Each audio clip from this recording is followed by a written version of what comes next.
सद्गुरुदेव की जय।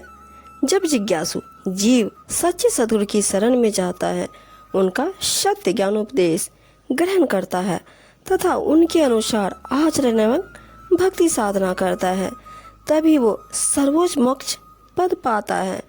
जो विवेकी साधक सद्गुरु का सत्य ज्ञान भली भांति समझकर उसका रहस्य प्राप्त कर लेता है, वह अंतर्मुख होकर मन को वश में करके आत्मलीन हो जाता है। ऐसे में वह आनंद का निस्सीम बाजा बजाता है या बजते हुए सुनता है।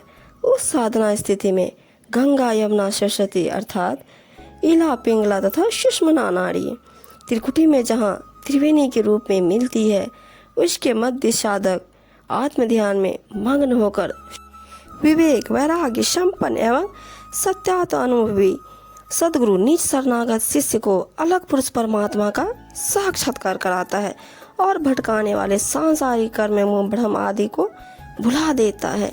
वह स्वाभाविक रूप से मन को समस्त विषय वासनाओं से छुड़ाकर निरंतर आत्मस्वरूप में स्थित रहने की सहज समाधि लगाता है, जिससे साधक का इस संसार में पुनर्जन्म नहीं होता।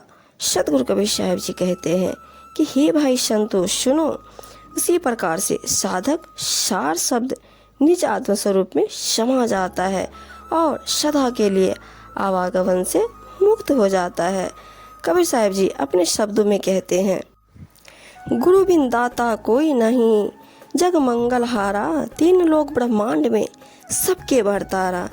अपराधी तीरथ चले, क्या तीरथ तारे, काम क्रोध मद ना मिटा, क्या दे पखारे। कागज की नौका बनी, बिच लोहा भारे, शब्द भेद जाने नहीं, मूरख पछारे। बाँझ मनोरथ पिए मिले, खटखट भया उजाड़ा, सद्गुरु पार उतारे सब संत पुकारा। पाहन को क्या पूजिए, या में क्या पावे, 68 के फल घर मिले, जो साधी जिमावे। कहे कबीर विचार के, निरंत खल डोले, अंधे को सूझे नहीं, खट ही में बोले। कहते हैं सद्गुरु के बिना कोई बड़ा दाता और दानी नहीं है। सद्गुरु देने वाला दाता है और सारे संसार के जीव मांगने वाले याचक है।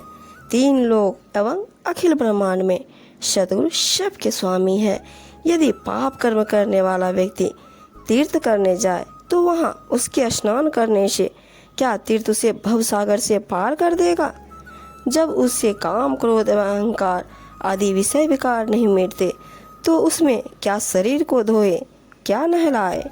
कोई भी मलिन विकार के रहते तीर्थ में नहाने धोने से उद्धार कैसे हो सकता है? यदि कागज की नाव को पानी में छोड़कर उसके बीच में लोहे का भार रख दिया जाए तो निश्चित रूप से वह शीघ्र ही पानी में गल एवं डूब जाएगी। इसी प्रकार कागज की नाव के समान क्षणभंगुर शरीर भवसागर में है, जिसमें अनंत पाप कामनाओं का भार लदा है। वह जाने कब डूबकर समाप्त हो जाए। जो सद्गुरु के शरणागत होकर सार शब्दोपदेश को रहस्य नहीं समझते, वे मूर्ख लोग यूं ही थक कर हार गए, मर गए और उनका उद्धार नहीं हो सका।